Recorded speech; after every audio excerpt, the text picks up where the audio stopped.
the first to know Nsem-Pii TV. And then ukopie mu court na eno enye asem kotoa ni nyina eya Dr. Kessel Atoforsen nsem a eno ekopie mu ewo court mi kire ambulance case yeye no konebra be kai before ansa na won eba be hia we no Rita Japa ekokopie mu ho no de tuja se debia Godfred Jebo Adami esini kwa no debia o katre ne se omwano na won intimi fa Dr. Kessel Atoforsen fantum ene won ekokopie mu ho no ade say after that no NDC amanyoko no ebe press conference the evidence na edi adanse say ampa de Richard Japa kan nyina enokre wom eba beto abonten na eno na won wie NPP amanyoko no nso ka asem ye ntena ho ma momfa mfofo na ne ye kwaye wabra mo beba betum futuro agu Ghana fo nti wo say ye nso yede yen ede eba me no ka say NDC NPP amanyoko no nso ede no kre no aba be counter ntro na NDC amanyoko no eba be twa no yenkotie abetment to causing financial loss and misapplying public property. The proceedings before the High Court. Ladies and gentlemen, proceedings in this matter have run its full course since commencement in December 2021. The prosecution, led by the able Attorney General, called 5 witnesses in proof of its case. Lawyers for first accused, in an attempt to truncate the proceedings, filed a submission of no case and urged the court to rule that Kessel Atoforsen had no case to answer, as no prima facie case had been made against him. This plea was outrightly rejected by the court, presided over by Justice Ifia Sewa Asaribotre, a justice of the Court of Appeal, sitting as an additional High Court judge. The court ruled, among others, that the Attorney General had led sufficient evidence to establish a case against Atoforsen and therefore ordered him to open his defense.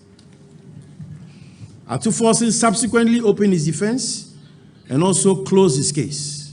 The third accused, Richard Japa, also opened his case and was last Thursday being cross-examined when he made a scandalous, malicious, baseless, and spurious allegation that the Attorney General had approached him on several occasions to skew his testimony to implicate Atoforsen. Ladies and gentlemen, why would any credible person do such a thing? Indeed, if the Attorney General had any intention of having him skew the evidence in favor of Atoforsen, it would not just be just for the Attorney General to continue the prosecution of Atoforsen. But that is what the NDC wants us to believe. Ladies and gentlemen, it is no secret that the NDC ever since the commencement of Atoforsen's prosecution has threatened rain and storm against government, the Attorney General, and any person they can find to cajole the Attorney General from discontinuing the prosecution. Pressure has come from every angle, including former President Mahama, the leadership of the minority in parliament, the clergy, business friends of Atoforsen, etc., etc. Indeed, former President Mahama specifically maintained the discontinuance of the ambulance trial as a condition to get members of the minority in parliament to agree to the recent recall in parliament, and has on several other occasions stated it as a condition precedent for the cooperation of the minority in parliament.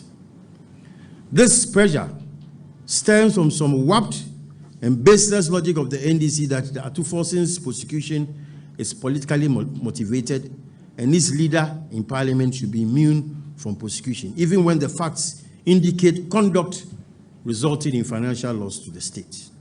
As mentioned earlier, investigations commenced as far back as 2017, making it imperative to ask at this stage, why is Atoforsen, the only government official, being prosecuted from all other former ministers from whom statements were taken?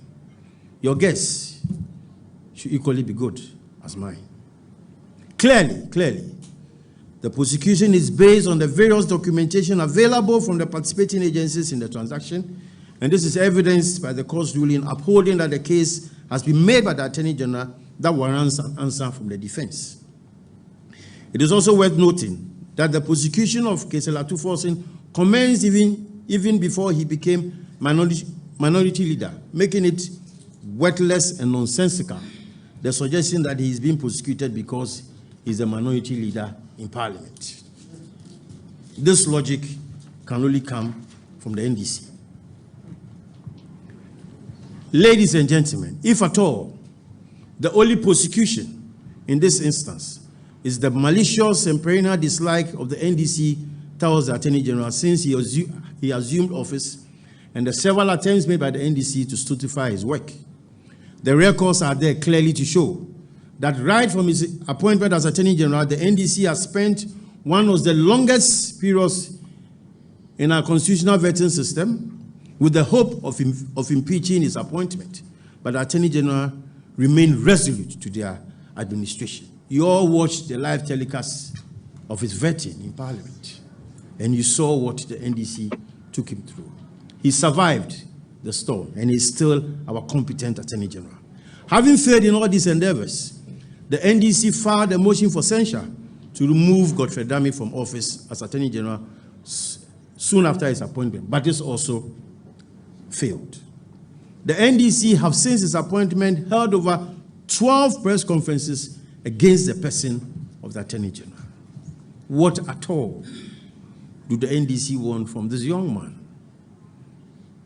The youngest Attorney General the country has ever produced is working in the best interest of the nation. Yet, these people will not let him rest.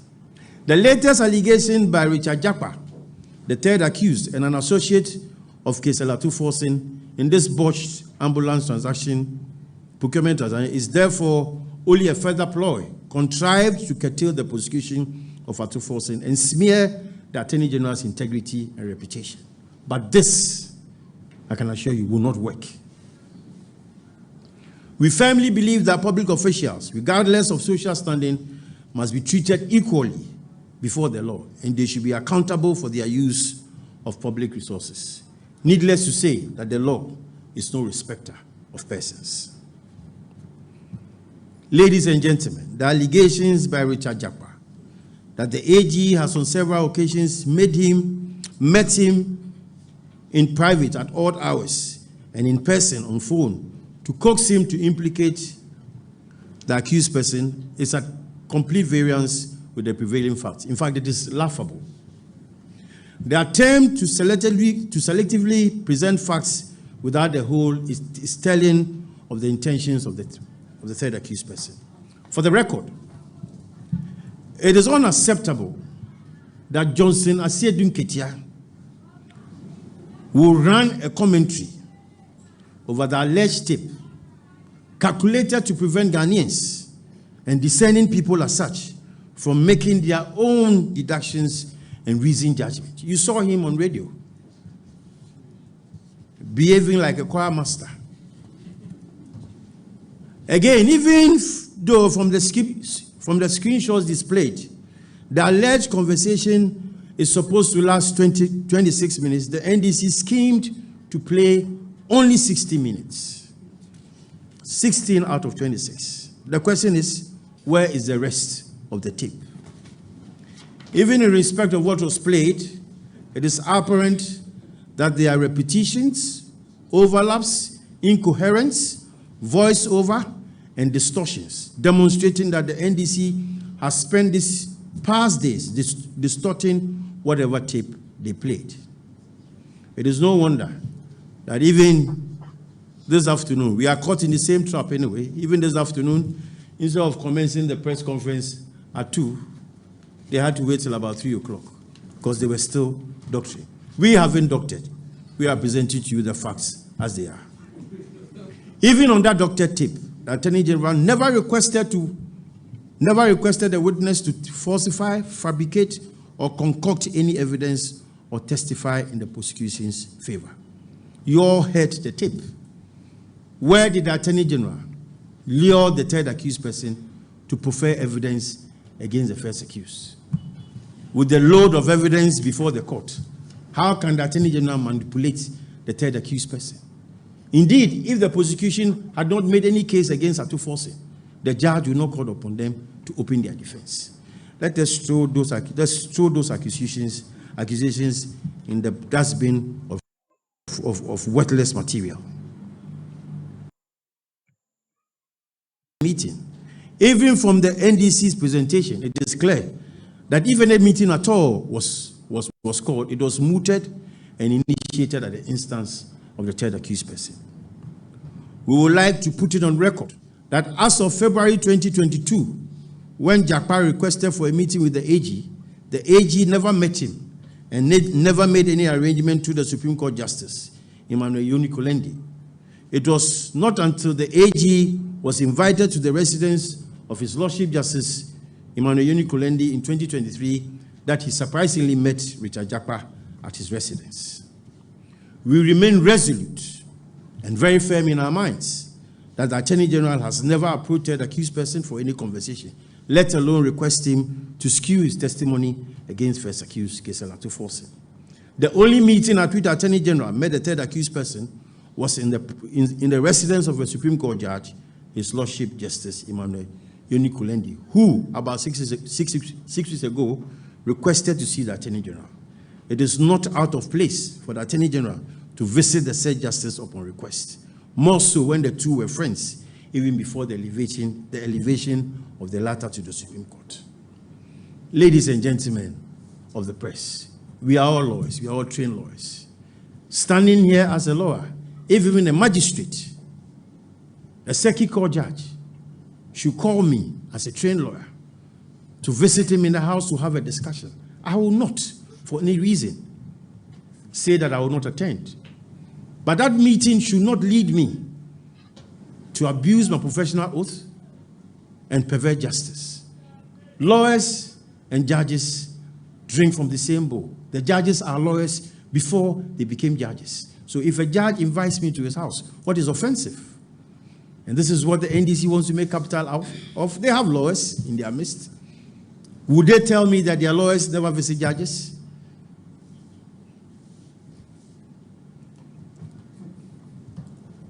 Again, the Attorney General, at the time of the invitation, was unaware that the third accused person was going to be present, and therefore his subsequent appearance in the House of the Justice was surprising. It is pertinent to note that prior to this meeting, the Attorney General had closed his case, and the court had thrown out the application of Atuforsen for a submission of no case as being without merit. The third accused had also, by 4 different letters by his lawyers, requested and made proposals to the Attorney General for a plea bargain, which will see Big C, third accused principal, paid 2 million euros in exchange for the cessation of prosecution.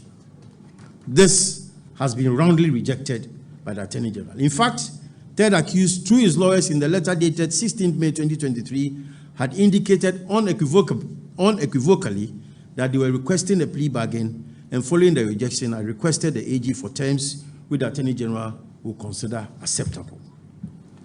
The Supreme Court judge, Justice Emmanuel Yoni-Kolendi, therefore sought to inquire whether there was room for a plea bargain, and the AG highlighted that he was not opposed, provided it was made in proper form, and assured third accused that he had nothing personally against any of the accused persons.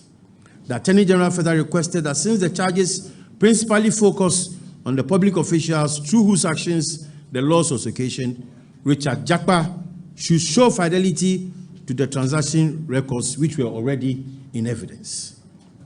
Finally, there is also a record that first accused himself, Gisela Atuforsen, had, in the company of a senior parliamentarian, visited the AG in his house to plead with him to end the prosecution. The NDC, in their press conference today, have conveniently failed, refused or neglected to respond to this fact, which was also contained in the response of the Ministry of Justice following the proceedings of Thursday. Why will Atuforsen go to the Attorney General to beg for a discontinuance of his prosecution, and the same person will, through another medium, say that the Attorney General is persecuting him? You can make the inference yourself. You are the best judges. Ladies and gentlemen, if the Attorney General desired to cajole the third accused as suggested, then the best avenue will have been following the third accused person's request for the AG to propose terms acceptable to him, and the several WhatsApp messages sent to the AG pleading with him. Clearly, the third accused person is a hired mercenary, contracted to exploit his relationship with the Supreme Court judge, knowing the AG's inability to disrespect the said justice when invited after failing to secure a meeting with the AG. All this is against the backdrop that since the Attorney General was appointed into office, the opposition party, NDC, is involved in to shield Atuforsen, an accused person standing trial in our courts, from accountability.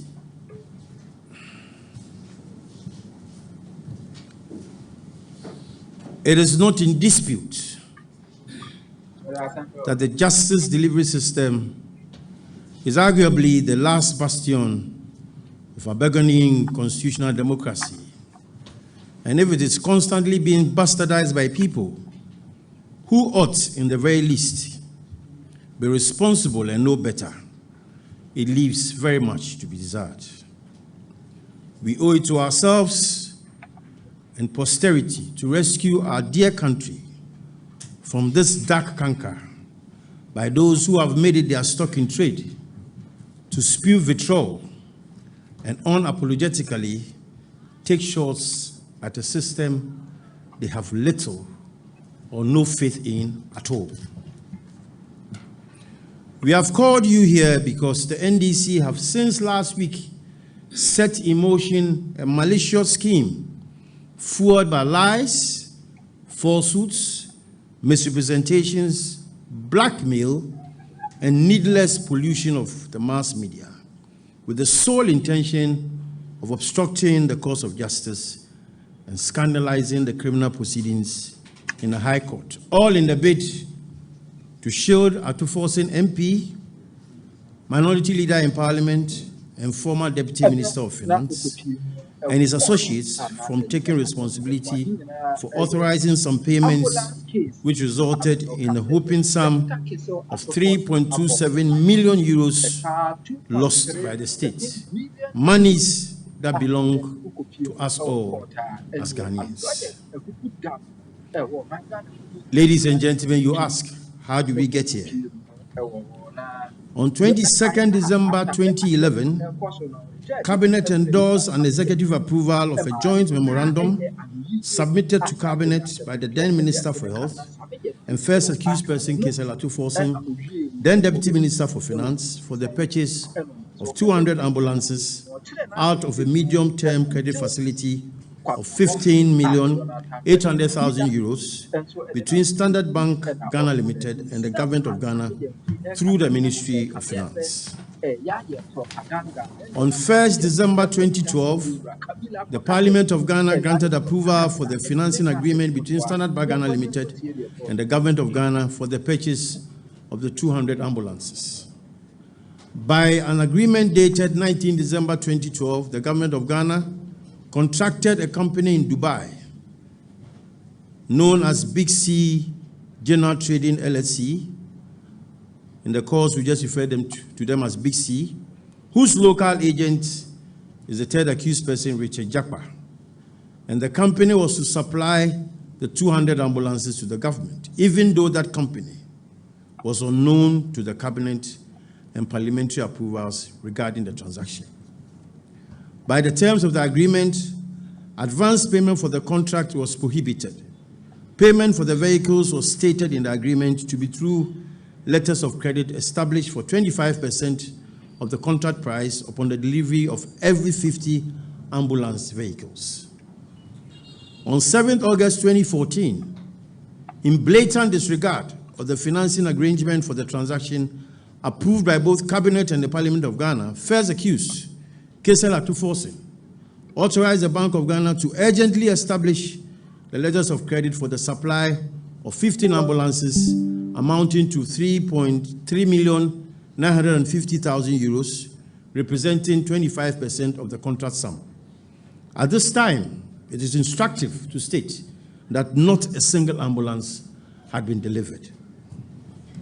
On 12 August 2014, first accused also directed the Comptroller and Accountant General to pay the sums of 806,688 Ghana cedis 75 pesos, representing bank charges covering the establishment of letters of credit for the supply of 50 ambulances, and further directed for the amount to be charged against the capital expenditure vote for the Ministry of Health.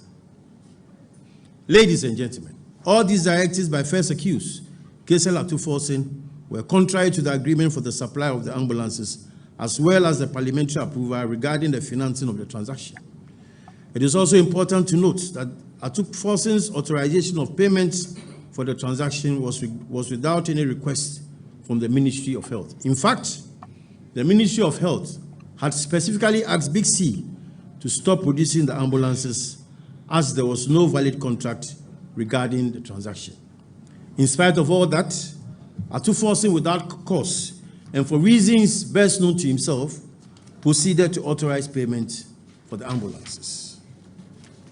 Pursuant to the unlawful directives of first accused, Atuforsen, Big C shipped 30 vehicles in 3 consignments between October 2014 and February 2015, which were fundamentally defective and lacking in the basic requirements for an ambulance. In short, they were not fit for purpose. This was confirmed by a letter written by the then Minister for Health, Dr. Alessebefia, and other assessments by the National Ambulance Service. In point of fact,